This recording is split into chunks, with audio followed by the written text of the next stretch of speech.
Ons voor ons na Romeine toe gaan, wil ons net eers vir ons moeders en vir al ons vrouens net 'n dankbaarheid toon teenoor julle.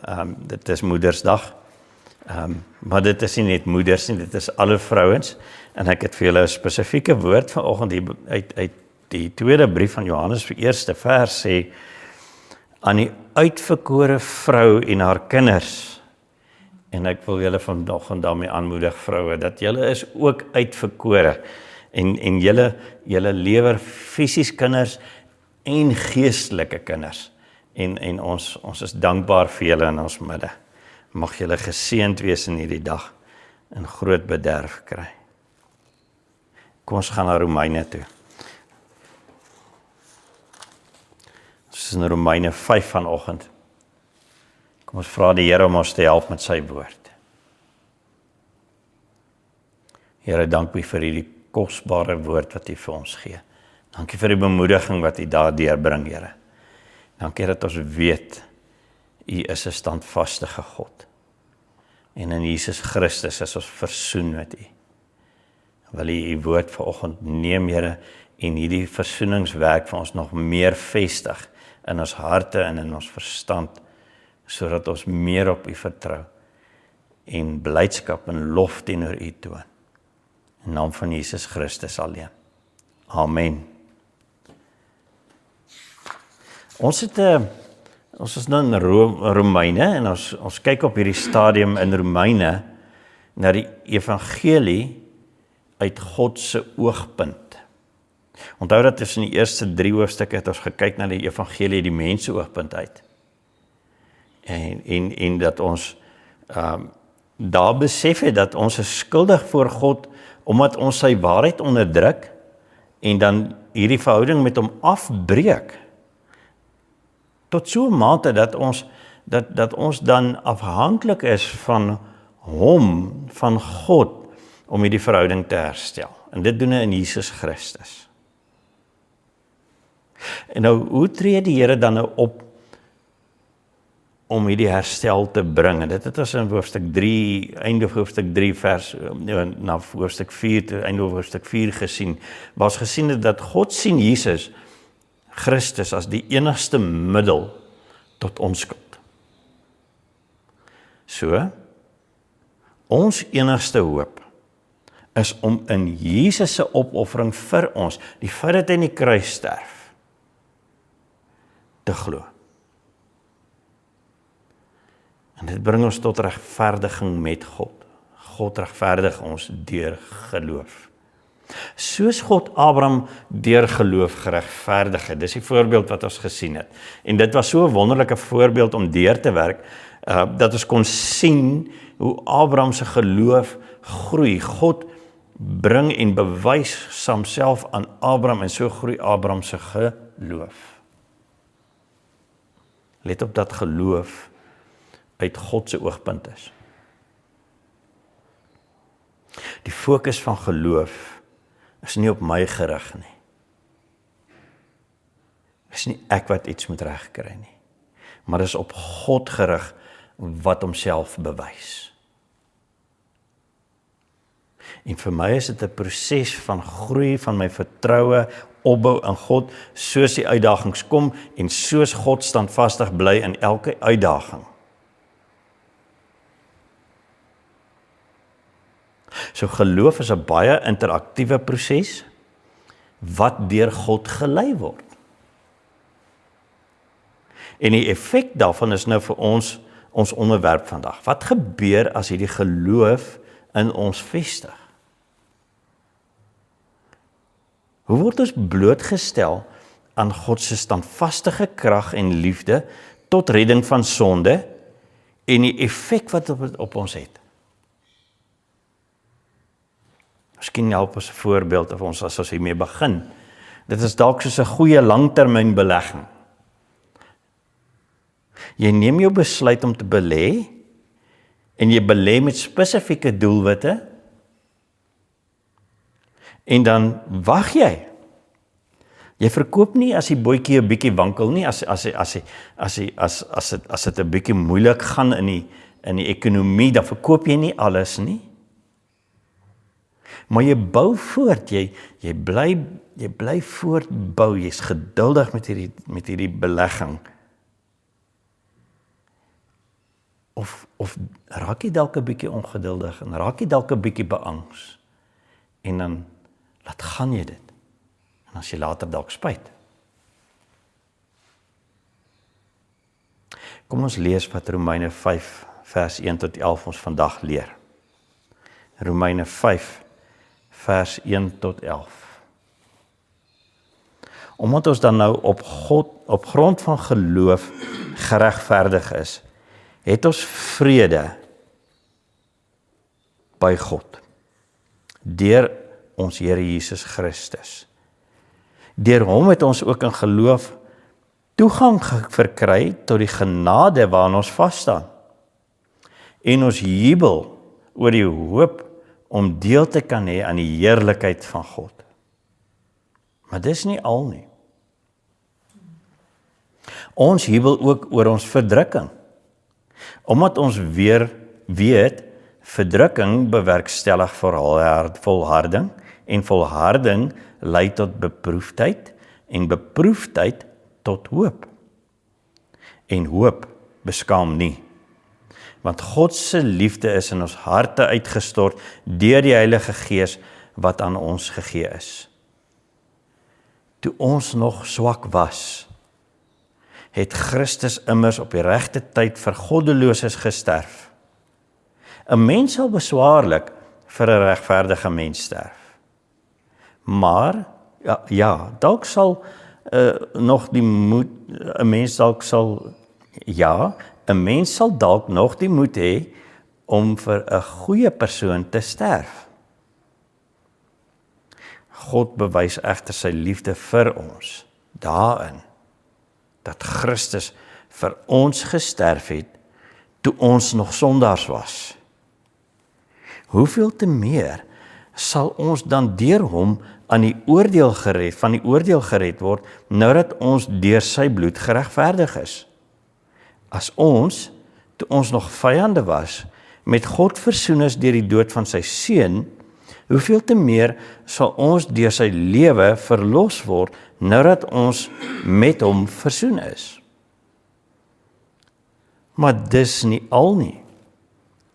Ons jubel ook oor God, deur ons Here Jesus Christus, deur wie ons nou die versoening ontvang het. Ons sien hier 3 temas van hoop wat na vore kom op grond van ons regverdiging deur geloof, in geloof.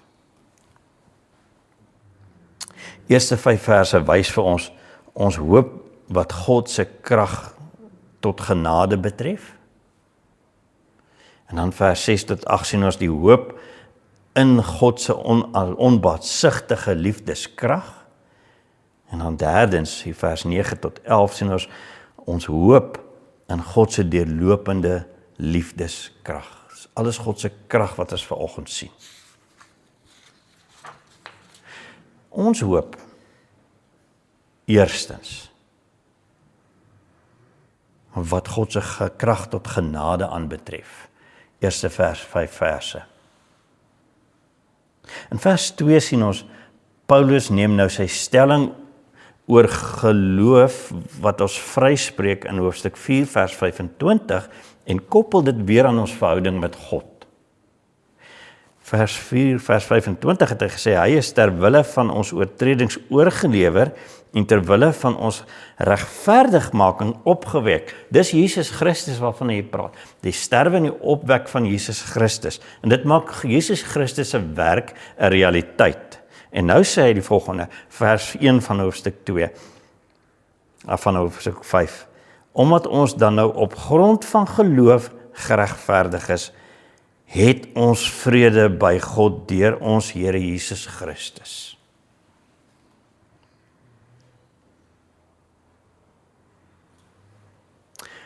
Deur Jesus Christus,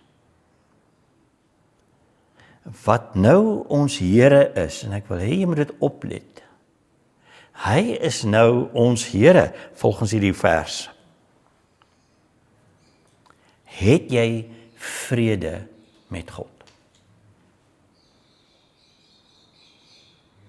Weereens is die basis daarvan die geloof wat afhanklik is van ons die nuwe Here, naamlik Jesus self.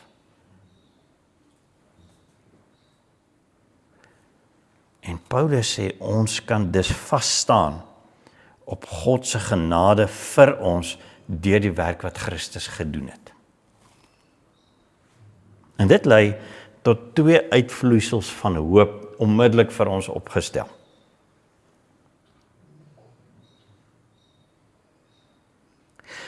Eerstens gee dit ons hoop om aan God se heerlikheid deel te hê. Luister na vers 2. Deur hom het ons ook in geloof toegang gekry tot die genade waarin ons vas staan. En ons jubel oor die hoop om deel te kan hê aan die heerlikheid van God. Wat beteken hierdie woord heerlikheid? Wat ons hiervan hoor? Dit het 'n baie wye betekenis in die Griek. Dit kan verskeie goed beteken, maar in hierdie geval kan ons dit die beste vertaal as reputasie. God se reputasie. En wat kan ons oor God se reputasie sê wat jou en my nie net verder gaan verseker van die vaste genade wat ons in hom het nie? Jy deel nou God se reputasie. Dis wat ons hoop, dis waarna ons jubel. Ons staan onder die onaanspreekbare geregtigheid of regwees van God. God is altyd reg. En hier is jou vaste vertroue. Veral as dit kom by daai oomblikke wanneer die druk op jou vir jou te erg raak, wanneer dit vir jou te moeilik raak, wanneer die verdrukking plaasvind. Dit sien ons hoofstuk 5 vers 3 tot 4. Maar dis nie al nie. Ons jubel ook oor ons verdrukking. Omdat ons weet verdrukking bewerkstellig volharding en volharding lei tot beproefdheid en beproefdheid tot hoop. En hoop beskaam nie, sê vers 5. Nou, ek weet dis 'n moeilike een hierdie. Want as die moeilikheid ons tref, en dit geld maar vir my ook, dan voel ons, joh, Paulus, kan dit so wees?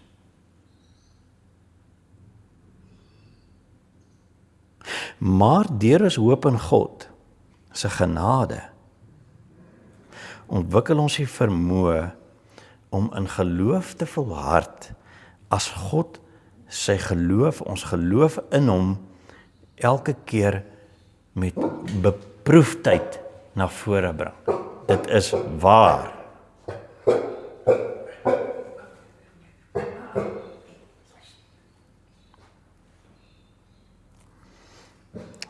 Rasie brak nou dat ek nou my plek skoon verloor. Deur ons hoop in God se genade ontwikkel ons die vermoë om in geloof te volhard, want dit bewys ons geloof in God se egtheid. God is eg, ook deur die beproewing. Dit beproef ons geloof. Dit bewys ons geloof in God is eg. Maar ons hoop strek verder as sy genade. Dit wys in God se ware liefde vir ons wat bevestig is deur sy Gees, wat sy liefde in ons uitstort met sy inwoning. God woon in ons. Vers 5.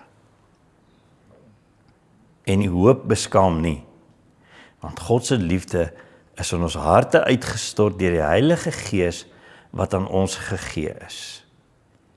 En sien ons hierdie beproewing word deur God gebruik om ons te bevestig dat hy ook in ons woon. Hierdie hoop van inwoning beskaam nie. Jy mag dalk nou vir 'n oomblik vra, maar wat as God my nie meer lief het nie? Want partykeer voel dit so. Partykeer as jy die druk so kom, dan voel dit vir jou, God het nou die pad gevat, hy het my nie meer lief nie. Maar dan is ons hoop in God se onbaatsigtige liefdeskrag. Ons moet God se liefde reg verstaan. Kom ons kyk na vers 6 tot 8. Toe ons nog swak was, het Christus immers op die regte tyd vir die goddelose gesterf. 'n Mens sal beswaarlik vir 'n regverdige sterf. Ja, 'n mens sal dalk nog die moed hê om vir 'n goeie persoon te sterf. God bewys egter sy liefde vir ons daarin dat Christus vir ons gesterf het toe ons nog sondaars was.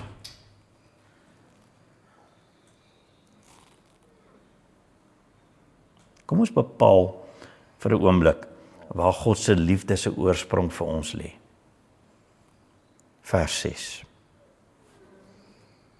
Toe ons nog swak was, het Christus immers op die regte tyd vir goddeloses gesterf.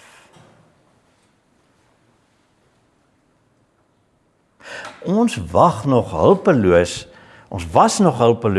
in ons sonde rebellie vasgevang, toe God uit sy onvoorwaardelike liefde vir ons Christus in ons plek laat sterf het, ons as goddeloses. Christus sterf vir wie? Vir die uitverkiesde mense wat nou nog was soos ek en jy, wat daarom amper kwalifiseer om net reg te wees met God, ons net so 'n bietjie 'n hupstootjie nodig? Nee. Jesus sterf vir die goddelose, sê Paulus. Die een wat die verste verwyder is van God se standaard van heiligheid. Die een wat die verste is in sy verdrukking van God se waarheid. En ek kan nogal hoor hoe verstik iemand in sy koffie met vers 7. Want 'n baie goeie persoon, vir 'n baie goeie persoon sal iemand dalk nog kans sien om in haar of sy plek te sterf. Maar die mees goddeloosste ene,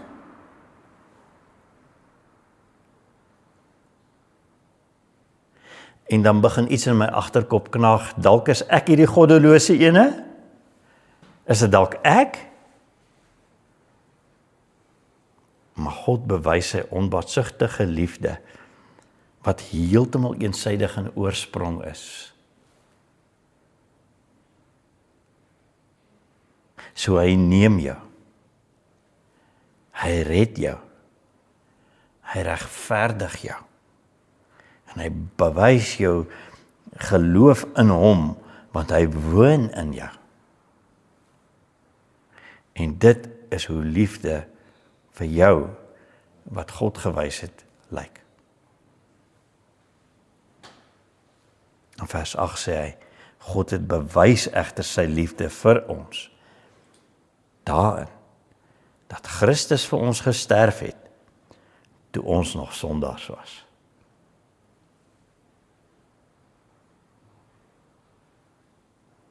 Wat baie belangrik is, hy doen dit op die regte tyd. Wanneer jy dit die nodigste het, wanneer jy goddeloos is, bewys God sy liefde vir jou. In die tydslyn van die geskiedenis is daar die regte tyd vir Jesus om vir die goddelose te sterf aan die kruis. Die tyd wanneer dit plaasgevind het, is die regte tyd.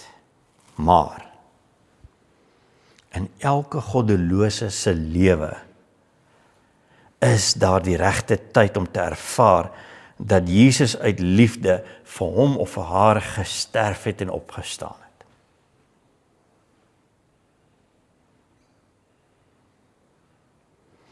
Is jou hoop in hierdie liefde gevestig? Dat Jesus op die regte tyd uit liefde in jou goddeloosheid vir jou gesterf het.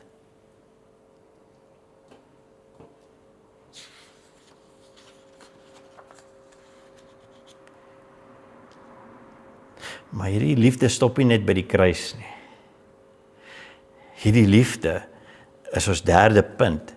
Dit gee ons hoop in God se deurlopende liefdeskrag, vers 9 tot 11.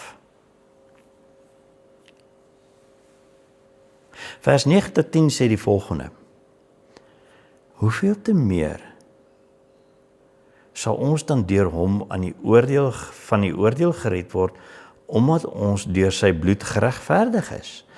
As ons, toe ons nog vyande was, met God versoen is deur die dood van sy seun, hoeveel te meer sal ons deur sy lewe verlos word, nou dat ons met hom versoen is.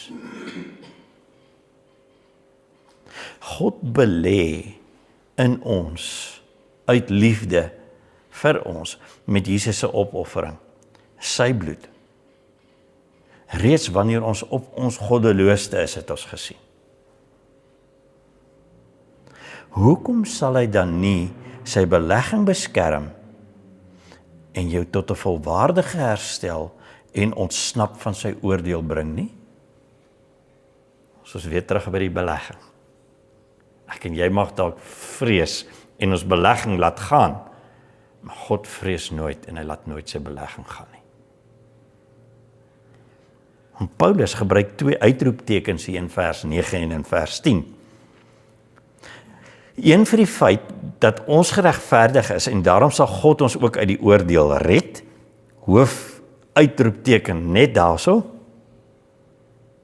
En dan een vir die lewe van Christus in ons, wat ons versoening ten volle realiseer en omvat, en daarom sal ons uiteindelik verlos wees van sy oordeel, in uitroepteken.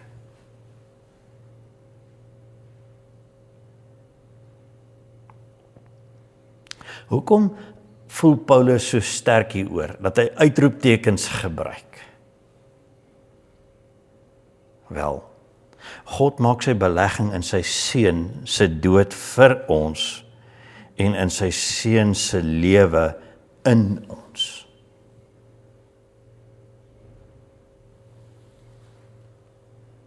En nou moet jy jouself afvra. God sal tog nooit sy eie kosbare belegging in sy seun laat vaar nie.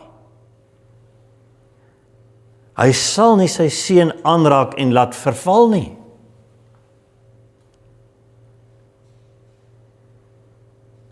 En jy is daarbey ingesluit.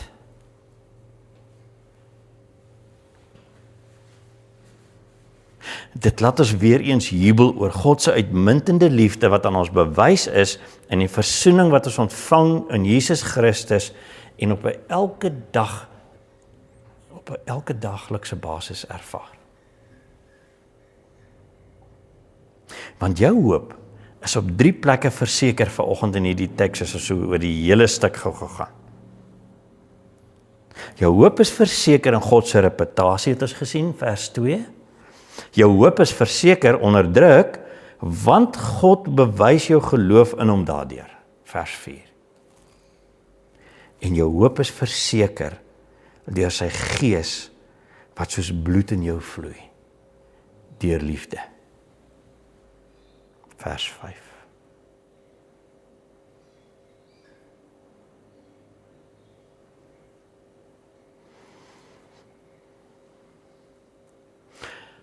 Ons stuk praat vandag oor jou hoop en jou reaksie daarop.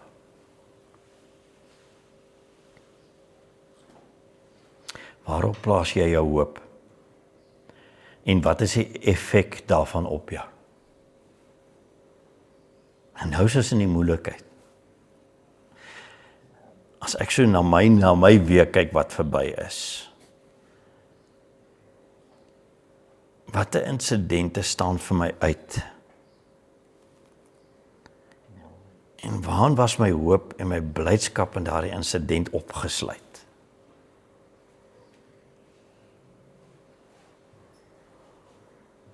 Het God enigstens prakties in my gedagtes, in my begeerte, in my houding en my dade opgedag?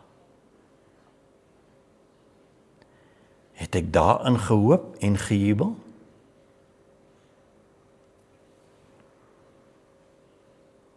Of het ek net na al die strooihalms gegryp wat my misvervul uit my eie uit? My eie plan, my eie kop, my eie persepsies, my eie pogings, en dan val ek rond en ek sit uiteindelik op moedseverloorse vlakte en ek vra, hoekom werk niks nie?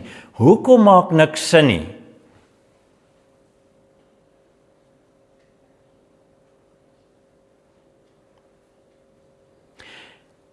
Het jy werklik prakties vrede met God?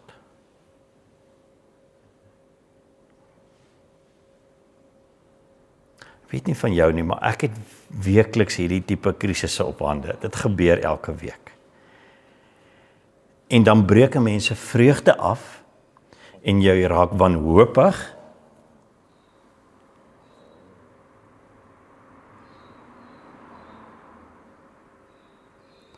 Maar waar is jou hoop in God? Waarom jubel jy nie in hom nie?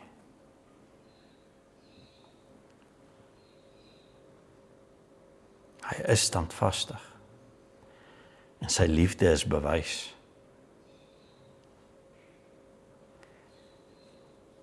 Ek en jy het nodig om te leer en te ervaar en te verstaan en te erken en te bely dat God lank al vrede met ons het.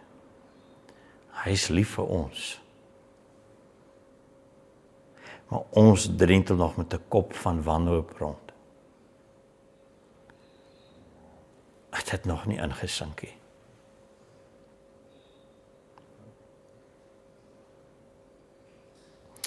God is lief vir jou tot op die punt waar hy alles moontlik gedoen het om jou in geloof te kan red en jou reg te maak voor hom. Jy is geregverdig as jy in hom glo.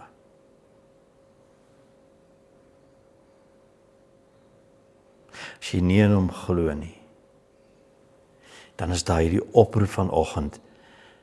God se hartsbegeerte teenoor jou uit liefde is dat jy moet regmaak met hom.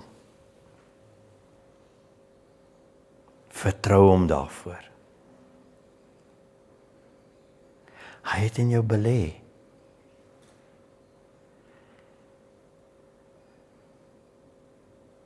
Maar om alledaags daarin te jubel en dit te ervaar en jou hoop daarin te stel, moet jy gaan soek na jou hoop in God op 'n daaglikse basis. In sy woord, in sy waarheid. En jy moet jou fokus op daardie hoop wat jy kry. Deur sy waarheid aan jou, deur dit te vertrou. Sy woord elke dag eerste te stel en te verslind, sodat jou hoop gefestig is. Gryp dit prakties elke dag aan. Leef in sy hoop. Dit sal jou dag vul met vreugde. Jy sal jubel. Kom ons bid saam.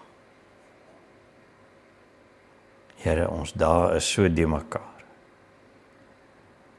En ons bely teenoor U dat ons heeltemal perspektief verloor op baie plekke. En dit is nie hoe U dit bedoel het nie. Dankie dat U ons so liefhet.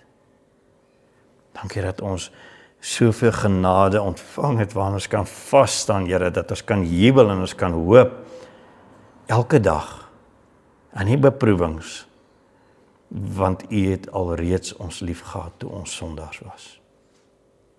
En U het ons nou nog steeds lief. En U bewys U self aan ons. Help ons om in dit te lewe, Here. Wanneer ons deur die beproewinge stap. Wanneer ons versoek word. Wanneer ons voel, ons staan heeltemal alleen. U seën vloei deur ons are, deur die Gees wat in ons woon. Ons is veilig. Amen.